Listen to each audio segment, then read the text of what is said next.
talk about the stock market and how the stock market is going to react to this crazy stuff going on in Ukraine. So get comfortable, buckle up your seatbelt. We're going to get started on the Black Financial Channel right now.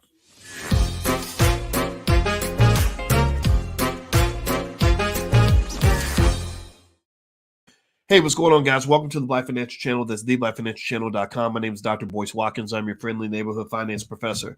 On the Black Financial Channel, we talk about black wealth and black economics every day, sometimes as much as 10 times a day. Under one condition, the condition is that we are black first. We put our community at the top of our priority list. We also believe in black family and black children and educating our kids and building wealth in our community and not waiting for the white man to do nothing for us because we can do it ourselves. If you agree with that philosophy, put a hashtag B and the number one in the chat, hashtag B1. I know it's radical to believe that black people can do things on our own, but that's my belief and I'm sticking to it. So anyway, I want to say hello to everybody and forgive me. I have a stopped up nose. I am trying my best to overcome a cold I've had for the last couple of days. Don't worry, it's not COVID. I took a COVID test and I'm totally fine, COVID free.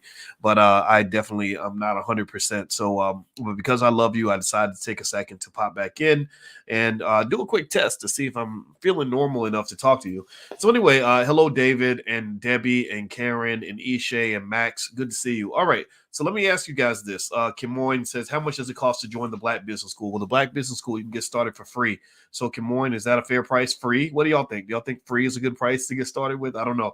So just literally go to the Black Business School, theblackbusinessschool.com, or you can go to boycewatkins.com.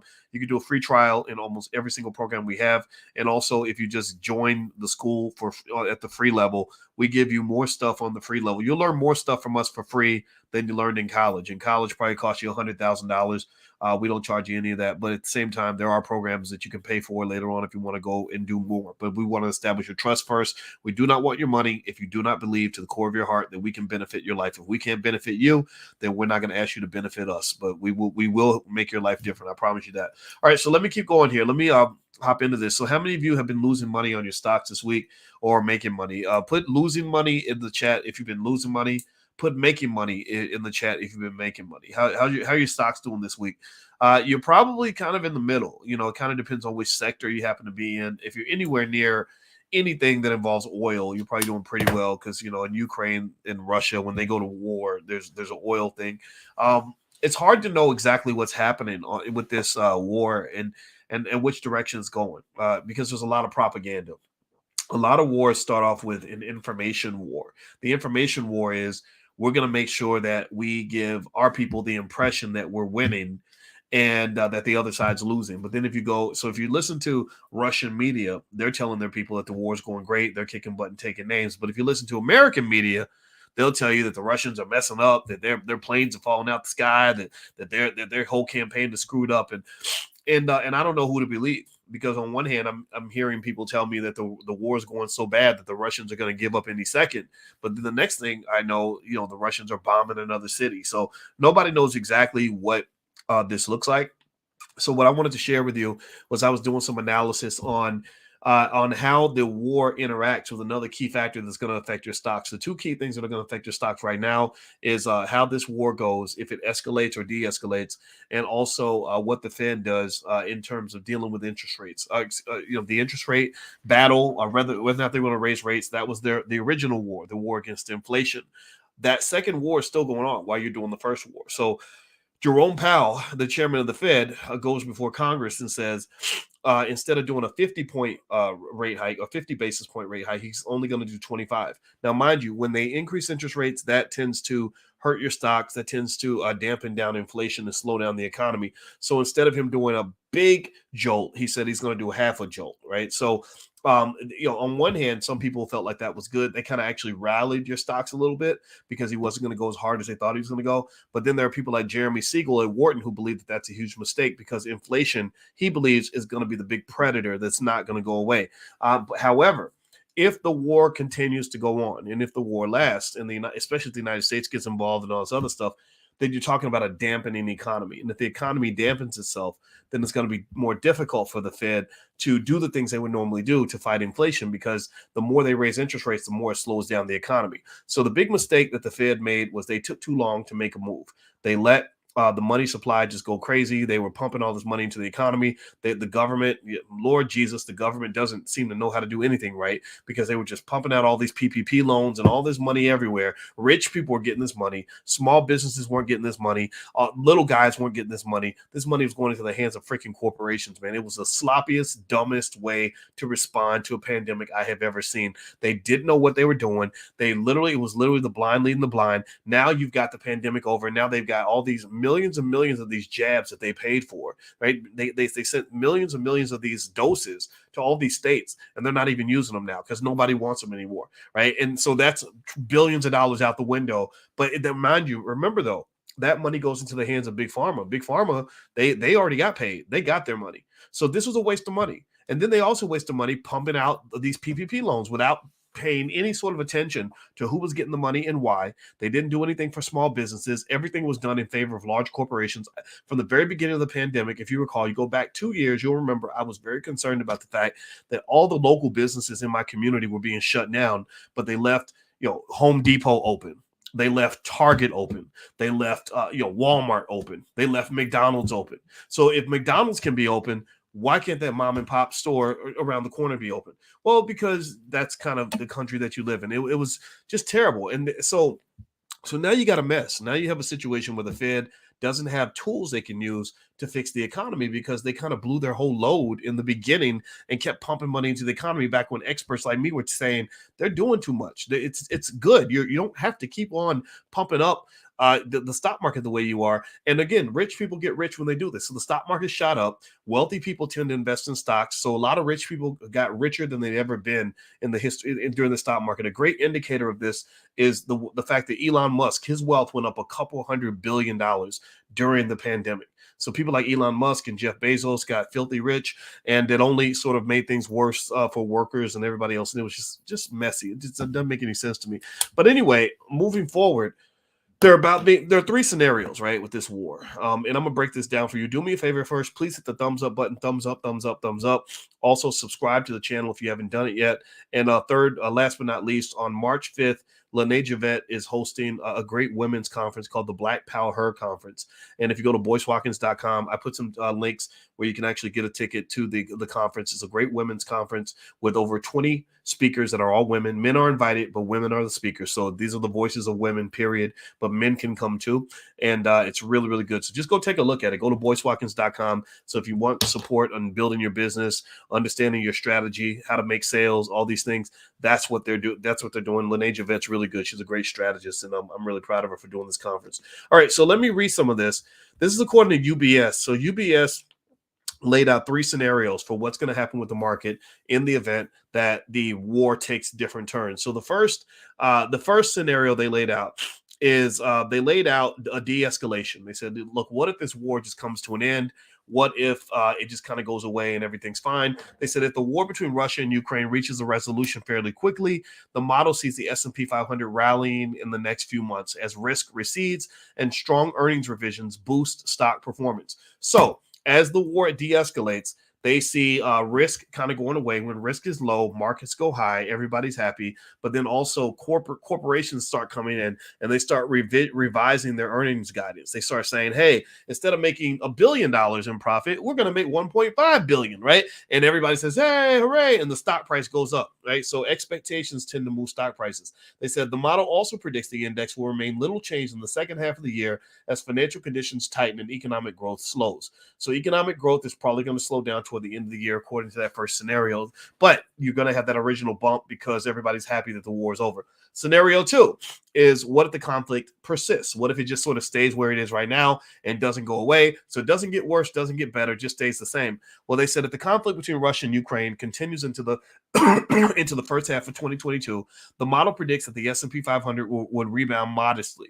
Although geopolitical risk would weigh on equities, the market may lower expectations of the pace of the Federal Reserve's rate hikes. In the second half of the year, the S&P 500 would likely tread water as the Russia-Ukraine risk eases amid the rising expectations of Fed tightening. So what does this mean? This basically means that if the war persists, then you're going to have a couple of factors. One, you will have a natural slowing of the economy because war is never good. War is bad for economic growth, whether you're talking about two countries going at it or you going at it with your sister. When you're fighting with, think about it. Give me a yes or no if you understand what I'm saying. If you're fighting with your relatives, are y'all getting money together? Are you? This is number one reason why I told y'all, a long time ago. I don't really on this channel. I'm not really gonna go fighting with black people. Black people I know, like they can fight with me all day. I have people on the internet that beef with me and they'll say, "Why are you beefing with so and so?" And I'll say, "I'm not beefing with them. They're beefing with me." So why? Well, because when you are fighting, you're not building anything. Y'all need black people. The number one thing we need to learn is conflict resolution skill. Why do y'all think I was at Louis Farrakhan's Savior's Day recently? Well, I was there because I love the Nation of Islam. Well, what's one of the things I love the most about the Nation of Islam?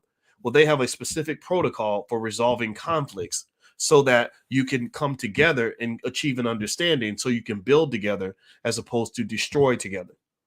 War is very destructive. It's very destructive on a macro level. It's very destructive on a micro level. So whoever you're fighting within your family, either resolve it.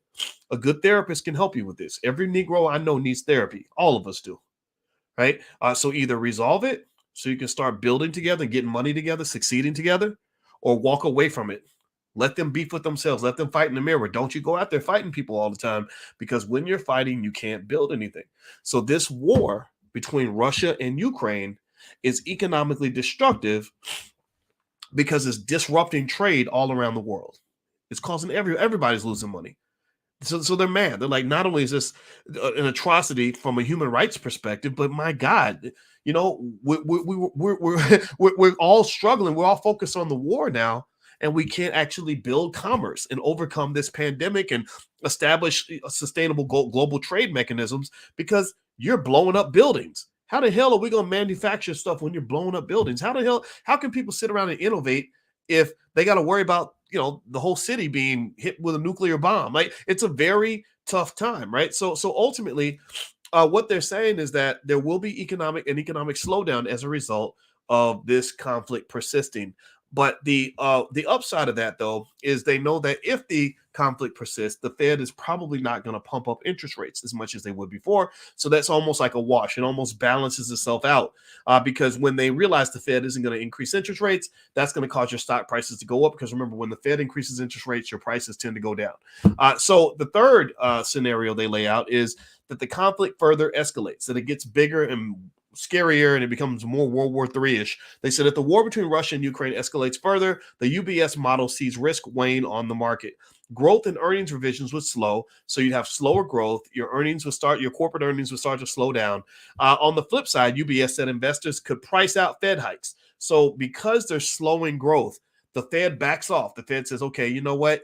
The economy is having a tough enough time dealing with this war. We're not going to make it worse with rate hikes. So so in the second half of 2022, geopolitical risk would retreat, but political uncertainty and financial tightening will be an obstacle for stocks, according to the model. So they're pretty much predicting a negative outcome in that third scenario. So basically, you got all these people right now trying to create models to predict what will happen if the war goes this way or that way or whatever way. And the truth is, to be honest with you, I don't think anybody really knows for sure. I think right now, what I'm seeing right now is a lot of propaganda. A lot of people, saying, it's Ukraine's fault. Some people saying that it's Russia's fault. Some people saying that the war is going to end. Some people saying the war is going to go on forever. I fully suspect that despite all the sanctions against Russia and Vladimir Putin, I would be surprised if they weren't fully expecting all this.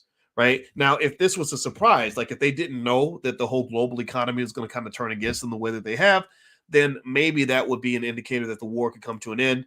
But I fully believe that Vladimir Putin probably factored in all of this. He probably expected, negative economic growth. And if you look at the track record, it's interesting because Russia's had a couple of other interesting military operations. One was when they annexed Crimea, and then there was another thing that they did back in 2006. I can't remember what it was. I got to look it up. But if you look at the price of the ruble, which is the Russian currency, you saw during the first war, the ruble dropped in value a lot. And then the second time, when they annexed Crimea in 2014, the ruble's going along, then it dropped again.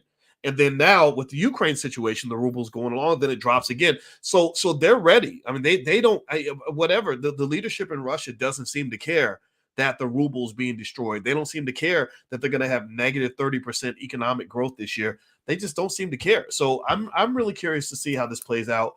I hope it doesn't get worse. I think we got bigger things to worry about than just our stock prices. But I want to encourage you to just keep being consistent because, you know, most of the time this too shall pass, just like everything else. Okay, guys. So hang in there. Keep being consistent. Keep investing for your family and build wealth for your children. And that's what's going to make you successful. All right, guys. So do me a favor. Hit the thumbs up button. Thumbs up, thumbs up, thumbs up. My website is boycewatkins.com. If you want to join my stock market investing class or whatever it is you want to do, or join Lene and the women. There are 20 Black female experts that are gathering for the Black Power conference this weekend. It's digital, so you can watch it from home. It's for anybody that wants to build wealth or build a business. And these experts are really, really good. So feel free to take a look. You can go to boycewatkins.com. I put a link up there for you guys to check it out. All right. So have a good day, everybody. God bless you. Love you. And I'm going to go lay down. You guys can hear me sniffing a little bit. I'm still a little bit under the weather, but I love you so much. I want to take a little break and come in here and talk to you. So take care. Have a good day. Talk to you later. Peace.